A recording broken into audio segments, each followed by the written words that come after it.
Hi, it's Lisa. I'm going to show you today how I make my kimchi-style sauerkraut. It's not traditional sauerkraut by any means, but it's the kind that I like, and it's just a little thing I started doing, and I really like it, and it's pretty easy. Um, so the first thing is the ingredients that go into the vegetable portion, which is carrots, Daikon radish, and cabbage. So I already prepped some of my carrots. I had a total of like 7 carrots. I just grabbed a bunch, various medium to large type carrots. So I already peeled them. I was going to show you how I chopped this particular one. So I cut them in half so that they're not longer than my knife. And then the small end, I just cut into little slices. And I'm not overly particular about them all being exactly even, but you don't want them too thick because they won't really, you don't want to bite too big a chunk of carrot that's hard. They do soften as they ferment, but if they're hard, they won't soften quick enough for the cabbage. And then for the bigger half, I cut it in half and put the flat sides down on my board and just cut it into the same type of slices. So that way they're all similar amounts. Not exact, but close. So then I just throw it in the bowl that I prepped earlier. And then the other thing is Daikon radish. Now I ordered these from Whole Foods. Sometimes I can find them at the farmer's market, but not always. So this is a Daikon radish. Obviously the root end and the other end have been cut off and they can get very long. So Whole Foods just sells them in these chunks. And I actually had like probably another one that was this length but a little thicker, and then I had two really small chunks, like maybe a third of this size. So I just peel it,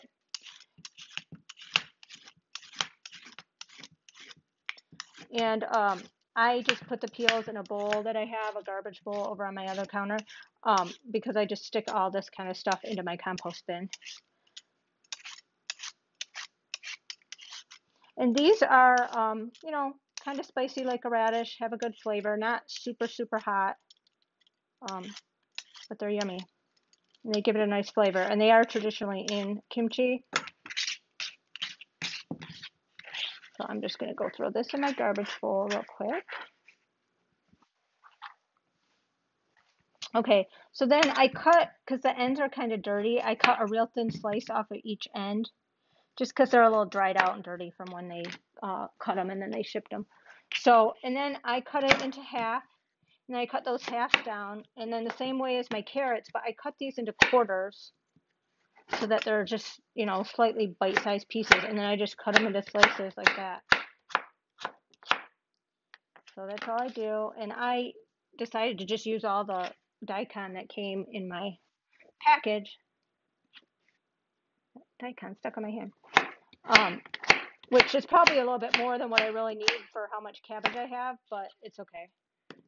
It's really forgiving. You can put as many carrots as you want. You could add other vegetables if you had them. You really can do this however you want. Now, what's most important as far as how much is the volume of cabbage and or vegetables to the amount of salt, water.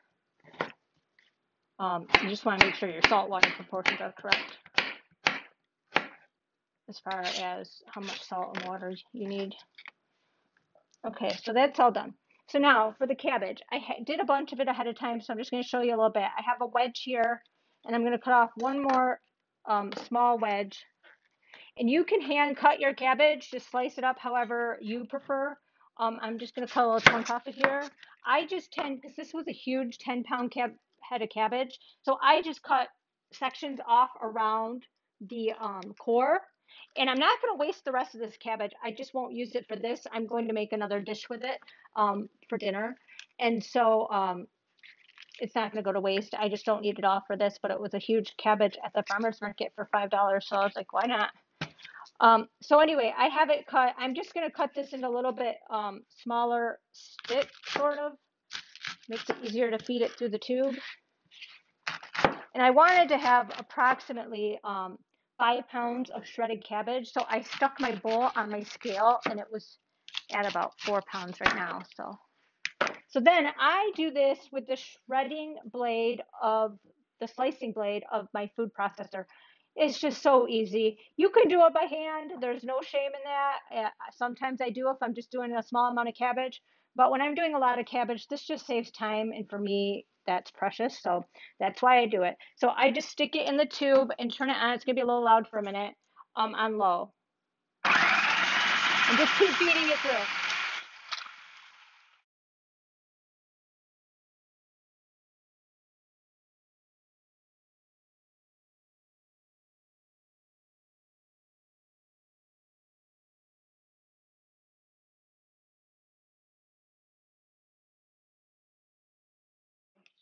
And my scale shut off in the interim, so it didn't weigh it, but I knew where I was at, so that, and I had weighed out my chunk, so we're good. All right, so I'm just gonna put this in the sink, and I'll pick up all these little pieces. And honestly, if you have some shreds that are bigger and some that are smaller, it really, really, really doesn't matter. You could do it however you want. So, okay, so then the last step is to mix these together.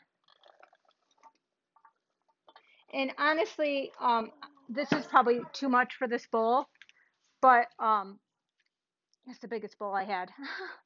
And then I already made up salt water.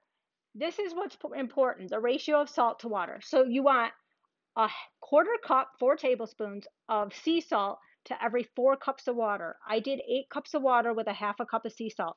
I may not need all of this, but this was a lot of material. So I'm just going to pour this over until I see that there's water pretty much to the top of the vegetables, which is pretty much close to the top of the bowl. And we'll see. Yeah, it's going to take every bit of that. All right. All right, I'm going to put my weight on it. And if I need to make more salt water, I will. I wasn't sure how much I would need. So what I do to weigh this down is I take a plate, I put it on top, and then I'm going to put a weight on top of this and press it down. I am going to need more liquid, so I'll do that off camera. But basically, I'm going to take I have this really heavy granite mortar and pestle. I'm just going to put that as my weight, and it will weigh it down. And then I'm just going to leave it to soak for several hours up to overnight. So I usually do 3 or 4 hours. Today it's probably going to be closer to 5 hours till I get a chance to do the rest. So I will be back and show you after it's soaked how you do the rest of the kimchi and get it ready to ferment. Okay, we're back after we soaked our vegetables, and we're getting ready to finish the kimchi-style sauerkraut so it can ferment. So I have some stuff in a blender because I'm going to make like a paste sauce that you mix with the vegetables after you drain them. So I've got 2 onions. I'm doing like a double batch. So I've got 2 onions, some ginger, and garlic. And I have 1 more clove of garlic to do. And I just wanted to, the way that I tend to peel garlic, especially for something like this where I don't need the whole clove because I'm going to puree it, is I just smash it with my knife, the flat side of my knife, a couple times, and it loosens up the skin and it will peel right off. And this is really fresh garlic, so the skins are a little harder to peel because they're very sticky still. They're not as dried. So I have that piece sort of stored in there. And then this one's probably going to be a little bit harder to peel. Oh, came right off. I like to get that little membrane on there too if I can. Sometimes it won't come off. There we go. Okay, now ginger. I already put 1 chunk, but I need a little bit more because this is a double batch. So I was just going to show you an easy way to peel ginger. I keep my ginger in the freezer because it grates really easy when it's frozen. So I am going to just, with the edge of a knife, just scrape it, and it makes it really easy to peel because it's very knobby, and so vegetable peeler is a little bit more difficult. So I find that this is a really easy way, and I just go around.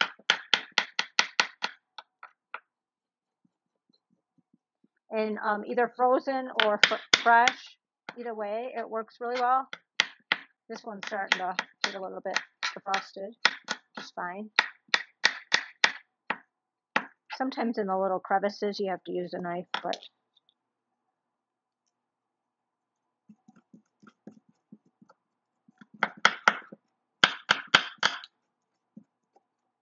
there we go. I can get in the middle there. Okay, I just got it with my hand. Okay, so I'm just going to cut off this little chunk. I don't need all of it. And I'm going to just cut this into some little slices to put in the blender so it blends thoroughly. And that, pick up some of the peel. That's going to go in here. And then I will put this in the sink.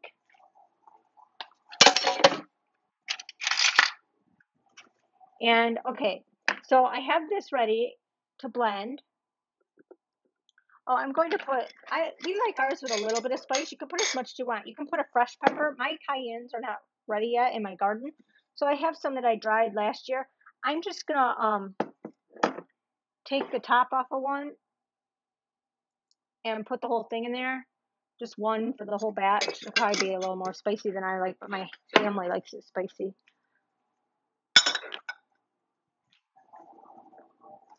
And then I will blend this up, and then I'm going to add the last ingredient to the paste, or second to last ingredient, I guess.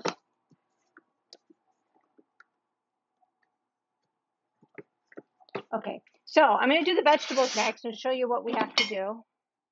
So I added, after I taped the first segment, I added 4 more cups of salted water. So it was 4 cups with a 1/4 cup of salt. And I couldn't really see the water over the vegetables yet, but I could see just, like if I pushed down, or I could see the edge of where the water was. So then I put the plate on in my weight. As the salted water sits in the vegetables, it will draw out more water from the vegetables. So it kept rising.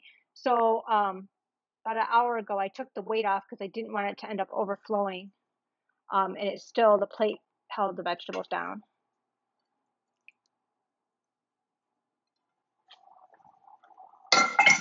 Okay, so now you need to drain it. It's heavy. So I have another pot. You want to save the brine in case you need it. Oh, there we go.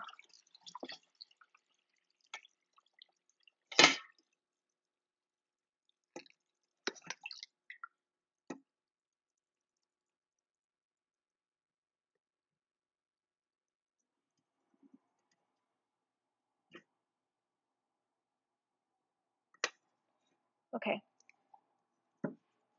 So drain the brine off.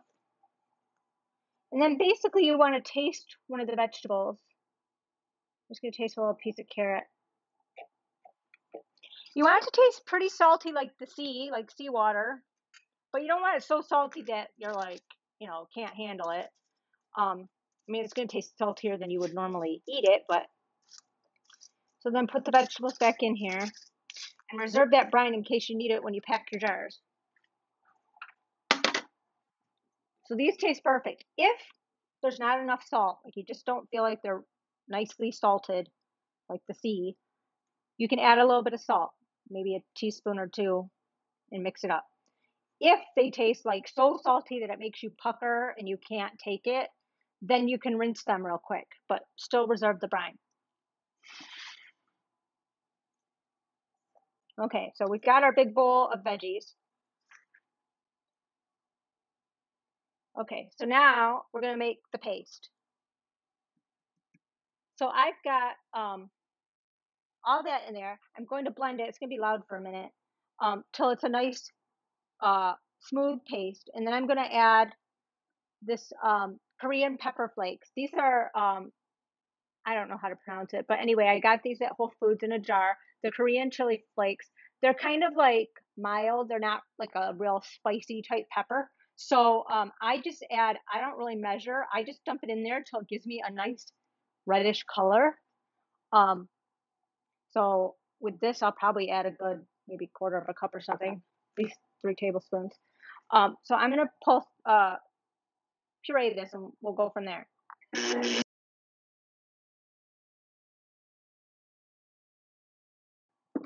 Sometimes the onion is juicy enough that it will blend without putting the liquid in, but it's not a big deal to put a little bit in. Just going to put like 1/2 cup to give it enough liquid to blend.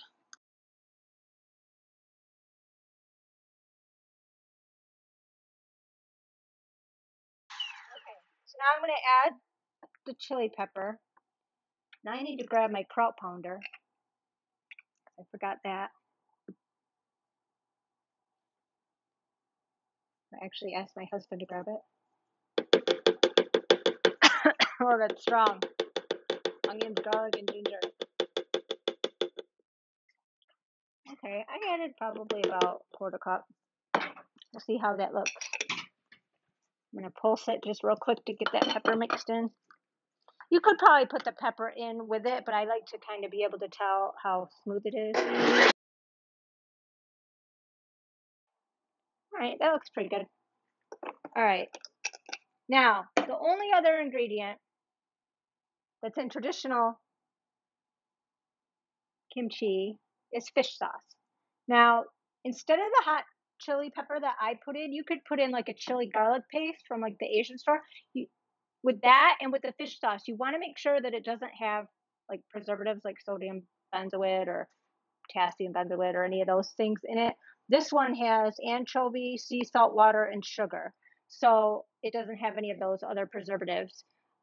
So that's why we buy this brand at Whole Foods. So you can add however much you want. I personally don't love fish sauce. The rest of my family loves it in the kimchi. So I usually don't add it to my blend, and I pack one jar, and then I add, whoops, that was a good catch. Add some to the rest of the cabbage mixture before I pack it in the other jar. So then we'll have one with fish sauce and one without. I'll eat it with fish sauce. I just don't love it. So anyways, that I'm not going to add it to here, but you can if you're fine with the fish sauce. So I'm just going to scrape this off of the lid, get all these goodies, or I guess not, maybe get them all because they just fell on the counter. See, this isn't a real cooking show. I don't know what I'm doing here. But there's a lot stuck here that I don't want to waste.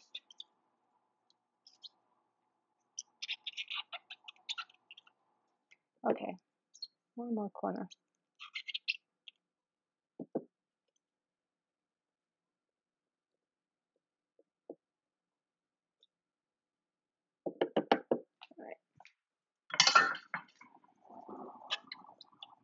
Now I'm just going to,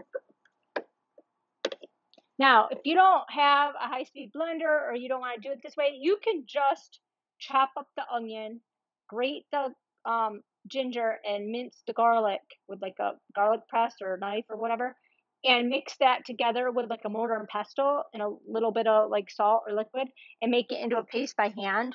That's probably more traditionally how they did it. I just think it's easy to throw it in the blender and do it, so that's kind of how I do it.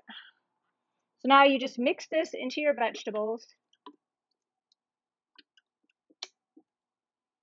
And I would advise not to do this part if you can help it with your hands, because there is spicy chili in it. If you put spicy chili in it, and you don't want to end up with burning hands or touch your eyes or anything like that.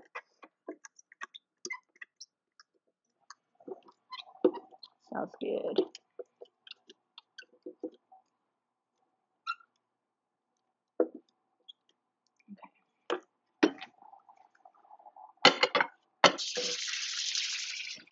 Rinse my hands off. All right, I'm gonna grab a wooden spoon. I think it'll be easier to mix this.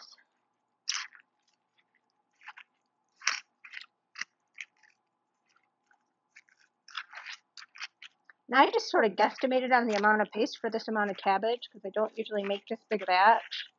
So it might end up needing more, in which case I'll have to make some more later. But it should be okay to start anyway.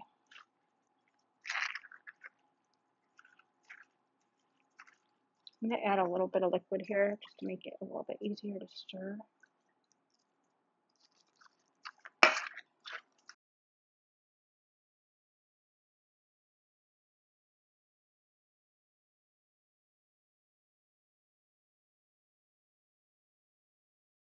So traditionally, kimchi is made with Napa cabbage. I'm not a huge fan of Napa cabbage. I just don't love the texture. It gets a lot softer than green cabbage. So I basically just make it with the green cabbage. It's not traditional. but I like it and my family will eat it, and it's still fermented and delicious. If you wanted to use Napa, you could either shred it like this if you wanted, or traditionally they either ferment it whole, like in a crock, small heads, or big heads they'll cut in like quarters, and basically mix in the radish and the carrot and then the paste and fish sauce and everything, and put it in like crocks. I don't know if you could fit like a Napa cabbage in here, but you could cut it or even shred it by hand, however you want it. But you can use Napa cabbage. That's actually more traditional. It's just my personal preference. I think this is pretty good. If I find a clump that's not mixed, okay. All right. Now,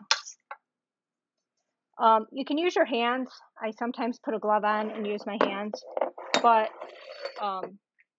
since I don't have a glove with me, I loaned my box of gloves to my neighbor. I don't know if he brought them back. They might be on my porch. I'm going to do it like this and use my kraut pounder to push it down when I get it in there. So you just fill your jar. I'm using half-gallon jars. You can, use a quart jar or whatever you want. These just work better because when we put it in the fridge, we just eat it. So it doesn't use up as many of my quart jars.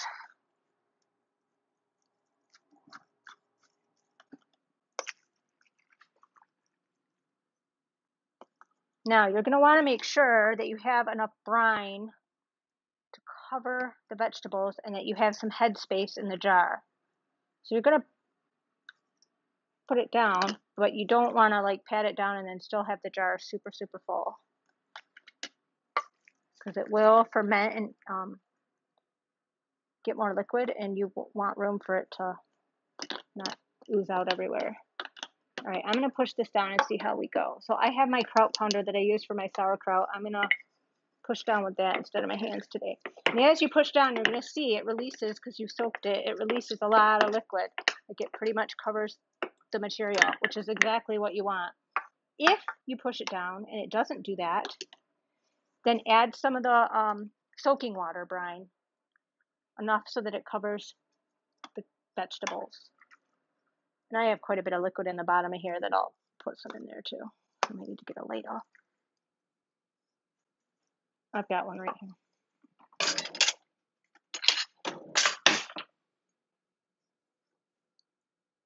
Since I added the brine, I didn't really need to add the brine, but it made it easier for me to mix. So it's not going to hurt anything.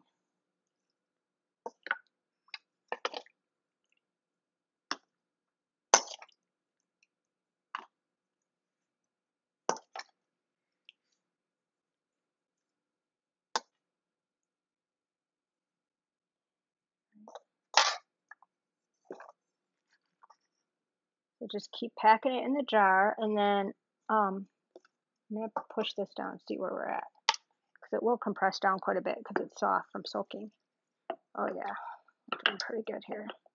I think I'm just going to add a little bit more.